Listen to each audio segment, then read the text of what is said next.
네, 안녕하세요. 예스맨입니다. 여러분들의 구독과 좋아요로 이 채널이 유지되고 있습니다. 영상 속도는 1.5배를 추천드리는 바이고요. 이번에도 어떠한 소식이 나왔는지 같이 한번 보기 전에 새해 복 많이 받으셨으면 좋겠습니다. 네, 소식을 보게 되면 신규 고용이 전월에 감소세에서 증가세로 전환이 됐지만 여전히 모멘텀은 약하다라는 내용을 볼 수가 있는데요. 여기에 해당 그래프를 보시게 되면 더욱더 이해하기가 편하실 것 같습니다.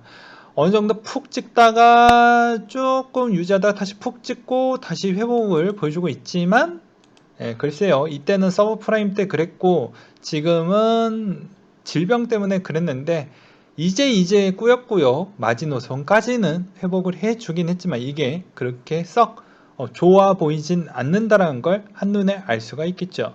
그래도 다음에 대한 그래프도 마찬가지로 그만큼 회복률을 보여주긴 했습니다.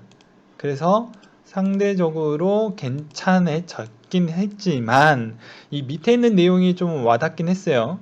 여기에서도 회복은 했지만 추가적인 경기 부양책이 필요하다. 그리고 그것 때문에 위험자산 선호 현상은 계속 유지될 가능성이 높다. 이게 가장 포인트라고 보시면 될 것 같습니다. 네, 그래서 미 연준의 통화 완화 정책 유지와 정부의 재정 정책 확대에 대한 기대감은 지속적으로 많이 나올 것 같다라는 이야기가 계속 흘러나오고 있고요. 그거에 따른 또 약간의 변수적인 변수는 이번에 그 질병이 변이가 계속 이야기가 많이 나오고 있잖아요.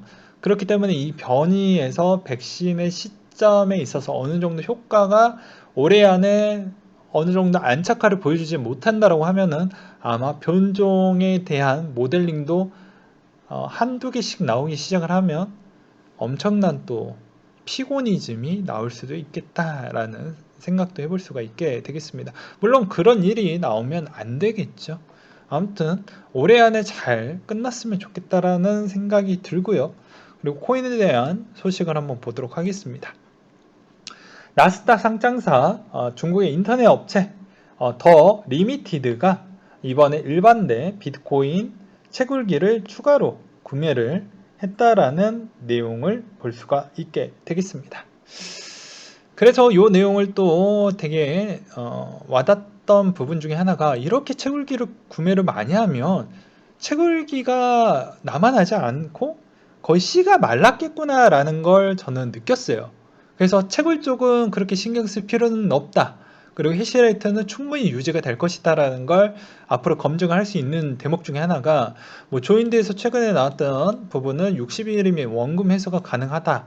라는 내용이 있었고 그리고 3주 전, 2주 전, 1주 전에 하이브 채굴기 6,400대, 비트코인 채굴기 26,000개, 그리고 블록 스트림 2,500만 불 상당의 투입을 시켰다라고 되어져 있고 세계 2위 비트코인 채굴기 제조사도 IPO 준비 중이다. 뭐 이런 내용들이 수두룩하게 나오고 있어요. 그렇기 때문에 확실한 점은 비트코인 채굴기는 씨가 말랐다 라고 볼 수가 있겠고요. 야 진짜 씨가 말랐냐 라는 또 초점을 맞춰 볼 수 있는 대목 중에 하나가 무엇이겠습니까? 당연히 그걸 만들어주는 제조사 부분을 봐야 되겠죠. 근데 과거에 엔비디아가 계속 채굴기 부분에 대한 비디오 카드를 계속 생산을 했냐? 그건 아니죠. 네. 그렇기 때문에 오히려 이제 막 그 물량을 늘리려고 하는 추세를 보여주고 있기 때문에 당연히 품귀 현상은 지속적으로 유지가 될 것으로 보여지고요. 그 다음으로 추가적으로 어떤 분이 직접적으로 본인의 게임 컴퓨터로 채굴이라는 걸 해봤다고 합니다. 그래서 여기에서도 보이다시피 조인디 뉴스에서 나왔던 내용대로 60일이면 진짜 원금 회수가 가능한가 이게 전 매우 궁금해서 작성자 알품님께서 직접 올려주셨던 내용인데 여기에 제가 인터넷이 약간 그 불안전성이 좀 있어가지고 여기 사이트에서 안 떠서 그냥 말로 떼우도록 하겠습니다. 그래서 코인 값도 급등하고 그래픽 카드의 품귀 현상 때문에 도대체 어떻길래 이 정도까지 하는 마음으로 처음으로 어떻게 체크를 하는지 알아봤고 그것을 세팅을 한 뒤에 내 컴퓨터 고사양으로 한번 돌려보도록 하겠다. 그래서 사양을 적었어요. 이분은 인텔의 i9을 쓰고 있고요.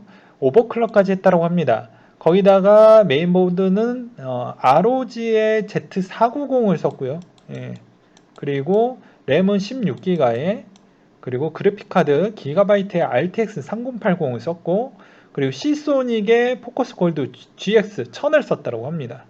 그래서 여기에서도 보게 되면 시스템 전력에 대한 관리를 최적화 가져가기 위해서 모니터도 끄고 그렇게 한번 세팅을 다 해놓고 끄고 그렇게 하니까 그래도 대략적으로 소비하는 와트 부분을 좀 효율적으로 가져가기 위해서 노력을 좀 많이 했네요.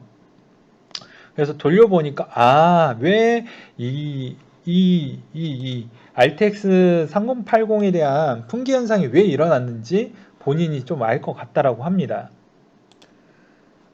네, 그리고 요새 노트북으로도 풍기 현상이 있다라고 합니다. 되게 재밌죠? 네, 되게 재밌어요. 그리고 RTX 3080 부분에 대한 계속 언급을 할 텐데요. 이분이 게임할 때는 거의 리미트를 해제하고 채굴할 때는 어느 정도 그거에 대한 전력 소비를 계속 관리를 하면서 했는데 괜찮다라고 합니다. 수익성이 잘 나온대요. 그래서 실제 조인디 뉴스에서 나왔던 대로 수익성이 나온다라고 합니다. 그래서 이걸 1년 동안 돌리게 되면 지금 가격이 유지가 된다라는 전제 조건 하에 대략 순수익 55만 원 정도 나올 거라고 하네요. 그렇기 때문에 해시율도 잘 나오고 그만큼 안정감 있게 잘 돌아가고 그렇기 때문에 이거를 많이 선호하는 것 같습니다. 그래서 실제 그만큼 그래픽카드가 중요하다라는 점을 다시 한번 알 수가 있고 그만큼 C가 마르고 있다라는 건 좀 알고 계셔야 되겠고요. 그리고 실질적으로 가격대가 미리 올라갔고 이 가격의 추이가 언제부터 올라갔냐는 측면은 두 가지 의미가 있습니다. 이게 순수하게 이렇게 올라갔던 부분도 있겠지만 두 가지 원인이 있죠. 해당 그 코 질병 때문에 오히려 가격이 더 빠르게 올라가기도 했습니다. 2020년도 9월 달부터 좀 급격하게 9월인지 11월인지 그때 출시하자마자부터 서서히 가격이 올라가면서 상당히 핫해졌죠. 그리고 여기에서 또 비트코인도 핫해지면서 그렇게 또 많이 사람들이 찾게 됐다라고 합니다. 그래서 지금 대란이라고 되어져 있는데 여기서 또 이야기를 못했던 건 그만큼 삼성전자에 대한 수율과 그리고 물량 부분에 대한 캐파 증가를 조금은 더디게 하고 있는 것도 요게 한몫을 하고 있다. 뭐 이렇게 설명을 드리는 부분이고요. 요거 하나 이야기했는데 요 정도 시간을 소비를 해버렸네요. 좀 더 속도를 내도록 하겠습니다. 그리고 뮤추얼 펀드에서 그레스케일 신탁을 통해서 비트코인 간접 투자 기획을 모색을 했다라는 내용과 그리고 마이크로 스트래티지의 6,900개 기업의 비트코인을 소개했다라는 내용인데요. 요거는 저번에도 설명을 했어요. 본인의 주총에 대한 면분과 그리고 6,900개의 기업들한테 왜 비트코인을 소개하는 부분은 또 다른 생각이 있습니다. 제가 이야기를 하지 못했던 부분에 계속 업데이트를 해서 설명을 드리는데 여기에서 또 어떤 생각을 해볼 수가 있냐면 6,900개 기업에게 우리에 있는 주가 부양을 하기 위해서는 비트코인만한 게 없다. 그러니까 너희들도 똑같이 주주 친화 정책으로 가든지 아니면 단기 주가가 완전히 이렇게 박살난 애들은 그냥 비트코인이라도 한번 속아본 상태에서 한번 구매를 해봐라. 금융자산으로 한번 가져가 보면 주가에 분명히 도움이 될 거다 라는 이야기를 하는 부분도 없잖아 있는 것 같습니다. 그런 생각이 좀 많이 들었어요. 그리고 그레스 창업자 내년 슈퍼볼에 그레스 케일 광고를 띄운다고 하는데요. 뭐 올해는 아니고 왜 내년으로 미뤘던 이유는 아무래도 그 질병 때문에 그런 거 아니겠냐라는 측면을 볼 수가 있는데 그런 건 상관없이 올해 그냥 했으면 좋을 것 같은데 왜 그런지는 자세한 내막까지는 확인할 수가 없었습니다. 그리고 말 나온 김에 그레스케일에 대한 트러스트 부분을 보게 되면 네, 지금의 가장 프리미엄이 좀 높은 추이를 보게 되면 여전히 라이트코인과 비트코인 캐시가 제일 높다라는 걸 알 수가 있어요. 오히려 외면 받고 있는 쪽이 이더리움 클래식이 가장 외면을 많이 받고 있구나 라는 점을 알 수가 있겠고, 스텔라는 미리 또 보면은 우리가 그만큼 USDC에 대한 이야기를 엄청 많이 했죠. 그래서 그런 거를 보면 대수롭게 보고 넘어가지 마시고 미리 또 가져가셨던 분들은 또 수익을 또 챙기겠고요. 라이트코인은 코인베이스에 분명한 영향이 있다라고 했습니다. 예, 갖고 있는 물량이 꽤 되기 때문이죠. 그리고 이더는 말할 필요 없고 비트도 말할 필요가 없죠.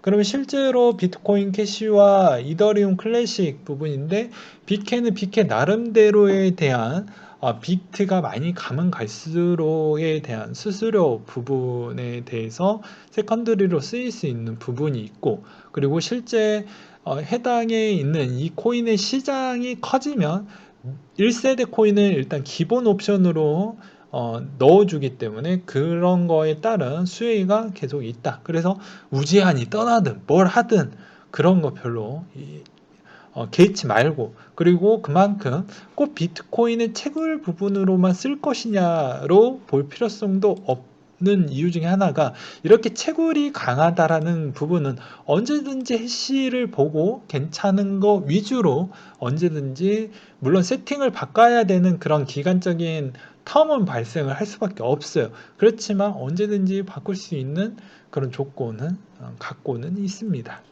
물론 그런 좀 번거로운 부분은 있겠지만요. 그렇기 때문에 손바퀴 현상은 그렇게 크진 않지만 그래도 그런 가능성은 존재한다.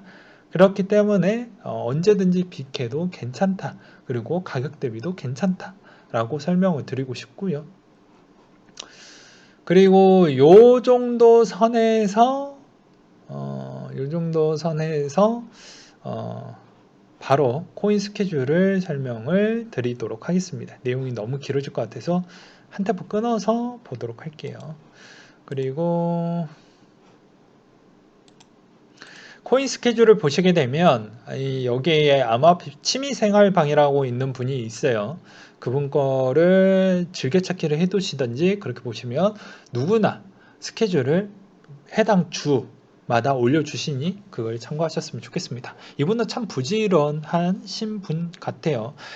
일단은 이더 일정 끝났으니까 넘어가도록 하겠고, 스톰에 대한 소식도 일단 넘어가도록 하겠고, 업비트 3패 부분에 대해서 오늘 있죠? 네, 기프터 OST 비트 쉐어 조심하셨으면 하겠고, 뭘 모르고 샀다가 그럴 수 있으니 꼭 업비트 공지사항 이때부터 잘 챙겨 보시고요. 3월달 되면 더 이런 게 많이 나올 거예요. 거래소까지 다 포함을 해서요. 3월달에 특근법이 발동이 되기 때문에 웬만하면은 제발 그런 거 좀 하지 않으셨으면 좋겠습니다. 이제 더 이상 해서 중내 산에 하지 마세요. 미리미리 설명을 드렸기 때문에. 그리고 토카막이 2월 9일 4시에 업비트 토카막 홀더에서 액션 토큰 에어드랍을 진행을 한다라는 소식이 있고요. 1대 0.02 비율로 에어드랍을 한다고 합니다. 그리고 웨이비즈가 2월 10일 오전 9시에 에어드랍이 또 있고요. 예, 보게 되면은 10,000개에서 바이낸스 5,000개, 후오비 5,000개에서 에어드랍을 진행할 예정이다. 오전 9시 이후 생성된 첫 번째 블록으로 진행이 된다. 그리고 카바가 11일 테스트넷이 있고, 그래서 카바가 최근에 생각보다 좋은 방향성을 보여주고 있고요. 그리고 비트코인이 비트맥스 CFTC 기소에 대한 답변 기한이 12일 날 잡혀져 있습니다. 그리고 리플 2월 15일까지 정보공개법에 대해서 SEC로부터 답변을 받을 수가 있다고 하니까 이 기간 안에서 대충 눈치를 까고 22일 되기 전에 대응을 해야 되겠죠. 물론 홀 아니면 짝이겠죠. 그리고 비트코인 춘절 기간에 들어왔으니 미리 설명을 또 드리도록 하겠습니다. 춘절 시즌이 보게 되면 자, 이날 이날은 이 춘절 기간이 일주일이긴 하지만 여기 거 땡겨서 갖다 붙인 거예요. 그래서 실질적으로 이 토요일날, 일요일날 같은 경우에는 실제로 근무를 합니다. 그래서 그거를 알고 계셨으면 좋겠고요. 그렇기 때문에 이번에 춘절에 대해서 현금의 관습 부분인데 이거는 정말로 맞습니다. 예, 저도 지금 준비를 하고 있는 실정이에요. 예, 제 밑에 있는 그 중국인 직원들, 같이 일하는 직원들한테 줘야 되는 그런 관습이 있습니다. 그래서 빨간 봉투 하나 준비해서 지금 주고 있어요. 그래서 이걸 아깝다라고 볼 수가 없고 이 나라에 있으면 그 문화에 맞춰서 해야 되는 게 맞기 때문에 저도 그렇게 하고 있습니다. 그러니 당연히 이 시기 때마다 거래량이 확실하게 죽었다라는 거는 제가 2017년도 때부터 4년 동안 해가지고 보여드렸던 유동성이 제일 많았던 시즌 때부터 보여드리기도 했죠. 그래서 가장 적은 이유가 그런 이유가 있다라는 점을 알고 계셨으면 좋겠고, 그리고 여기서 또 다른 측면은 무엇이냐면 이동은 극히 제한이 됩니다. 최대한 이동을 하지 말라고 그렇게 이야기가 나왔기 때문에 아마 이동은 생각보다는 적을 것이고 거의 없다라고 보면 되지만 그래도 현금을 주는 관습은 그대로 유지가 될 것이다.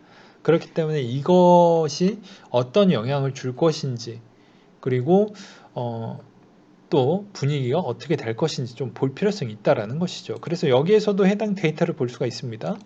야, 11월부터 17일 연휴인데 관습으로 인해서 판다라는 이야기가 있는데 통계적으로 큰 하락은 없었다. 물론 그 후에 변동폭은 있었지만 그 사이에는 거래량이 거의 없고 그냥 민기적 거렸죠. 그렇기 때문에 그것도 좀 보셔라.